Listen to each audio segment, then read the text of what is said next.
আমার শিক্ষক একবার একটি গল্প বলেছিলেন। এক ব্যক্তি তার ছেলেকে নিয়ে একটা পার্কে হাঁটছিল। তারা একসাথে হাঁটছিল। ছেলেটি গাছের উপর একটা কাক দেখে বলল, বাবা, এটা কি? এটা কি? বাচ্চার বয়স ছিল 2 বছর। বাবা বলল, এটা একটা কাক। ছেলে আবার বলল, বাবা, এটা কি? বাবা আবার উত্তর দিল, এটা একটা কাক। আচ্ছা, ঠিক আছে। বাবা, এটা কি? বাবা বলল, এটা একটা কাক। ও, কাক! এটা কি? এটা একটা কাক। এভাবে 10 মিনিট ছেলেটি বাবাকে প্রশ্ন করে গেল। বাবা 30 বার উত্তর দিলেন। তিনি একটা ছোট ডায়েরিতে লিখে রাখলেন, আমার ছেলে আজ পার্কে হাঁটার সময় একটি কাককে নিয়ে 30 বার প্রশ্ন করেছে, যেটা ছিল পৃথিবীর সবচেয়ে সুন্দর জিনিস। 30 বছর পর, ছেলের বয়স এখন 2 বছর না, তার বয়স 32 বছর। বাবা ছেলেকে ফোন করলো, আমি কি তোমার কাছে আসতে পারি? ছেলে উত্তর দিল, বাবা, এটা ঠিক দেখা করার সময় না। বাবা বললেন, আমাকে কিছুক্ষণ সময় দাও, আমার 10 থেকে 15 মিনিট দরকার, শুধু এইটুকু সময় হলেই চলবে। চলো গাড়িতে করে বের হই, তোমার সাথে কিছু ব্যাপারে কথা আছে। ছেলে বেশ বিরক্ত হয়ে, ঠিক আছে। বাবা আসলেন এবং গাড়িতে উঠে ছেলেকে নিয়ে পার্কে গেলেন। ছেলে মহা বিরক্ত হয়ে বলল, এসব কি বাবা? আপনি কি খুব দ্রুত বলতে পারবেন? আমার কাজ আছে। বাবা বললেন, শুধু আমার সাথে হাঁটো। তারা হাঁটছিল এবং গাছের উপর একটি কাক দেখতে পেল। বাবা বললেন, বৎস, এটা কি? তুমি কি সত্যিই জানতে চাও এটা কি? এটা একটা কাক। ও বৎস, এটা কি? ছেলে এবার প্রচন্ড রেগে গেল। এটা কি একটা খেলা? আমার কাজ আছে, ঠিক আছে? এটা একটা কাক, আপনি কি দেখতে পাচ্ছেন না? আমি গত মাসেও আপনাকে নতুন চশমা এনে দিয়েছি। আমার সাথে এমন কেন হচ্ছে? বাবা, আপনি কেন এত জটিল? আমি বুঝতে পারছি না সমস্যাটা কোথায়। জাস্ট বলেন কি বলতে চান। আমি ব্যস্ত আছি, ঠিক আছে? বাবা তার ডায়েরির পাতা খুলে বলল, বৎস, ঠিক এরকম একটা ঘটনা 30 বছর আগে ঘটেছিল। আমরা এই পার্কে হাঁটছিলাম। তুমি একটি কাক দেখেছিলে। তুমি 30 বার আমাকে এটার সম্পর্কে জিজ্ঞেস করেছিলে। আমি প্রতিবার হেসে উত্তর দিয়েছিলাম। আর এখন তুমি দ্বিতীয়বারও উত্তর দিতে পারছো না। আমরা আমাদের পিতামাতাকে কি দিচ্ছি? মূল বিষয় হলো, আল্লাহ প্রথমে নিজের কথা উল্লেখ করেছেন, তারপর পিতামাতার কথা উল্লেখ করেছেন। তোমরা নিজেরাই চিন্তা করো, তারা তোমাদের জন্য কি করেছেন এবং তোমরা তাদের জন্য কি করছো। এমন অনেক পিতামাতা আছেন, যখন তাদের সন্তান আইসিইউতে থাকে, তারা ছোট্ট গ্লাস বক্সের দিকে তাকিয়ে দাঁড়িয়ে থাকেন, যার ভিতরে শিশুটি আছে। দিন রাত 24 ঘন্টা হাসপাতালে শুধু দাঁড়িয়েই থাকেন, কখনো বসেন না, শুধু দাঁড়িয়ে থাকেন। ভেন্ডিং মেশিনের খাবার দিয়েই তাদের জীবন চলছে। আর ঠিক এই সন্তানই বড় হলে ফোন করে খবর নেওয়ারও সময় হয় না।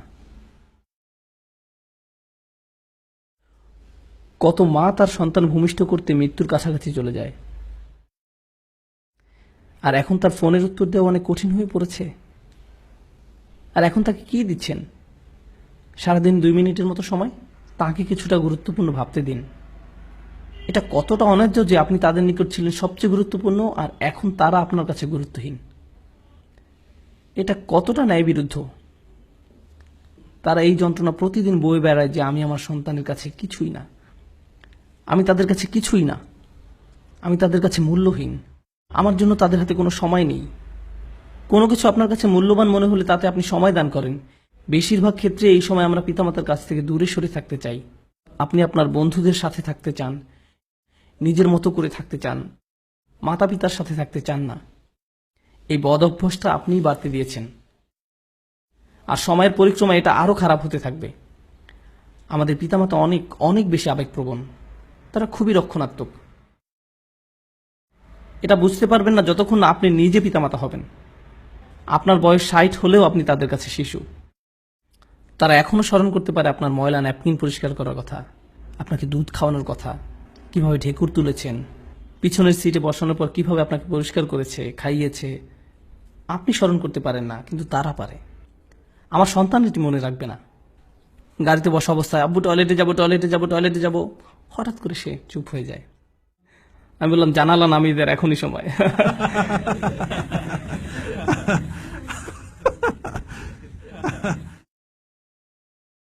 তারপর সে বলা শুরু করলো, আমি ঈদে কোন খেলনা পাবো। আমি ভাবলাম, ওকে, গাড়ি চালানোর জন্য আজ ভালো সময় নয়। তারপর সে যখন কলেজ থেকে গ্রাজুয়েশন করেছে, একদিন বিয়ে করেছে, সে তখন আর এটা মনে রাখবে না। কিন্তু কে কখনো ভুলে যাবে না? আমি কখনো ভুলে যাব না। আমি ভুলবো না তাকে কিভাবে বাথরুমে নিয়েছি, তাকে পরিষ্কার করেছি, জামা পরিয়েছি।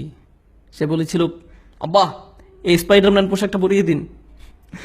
আমার সন্তানের কিছুই মনে রাখবে না, আমি রাখবো, আমি মনে রাখবো।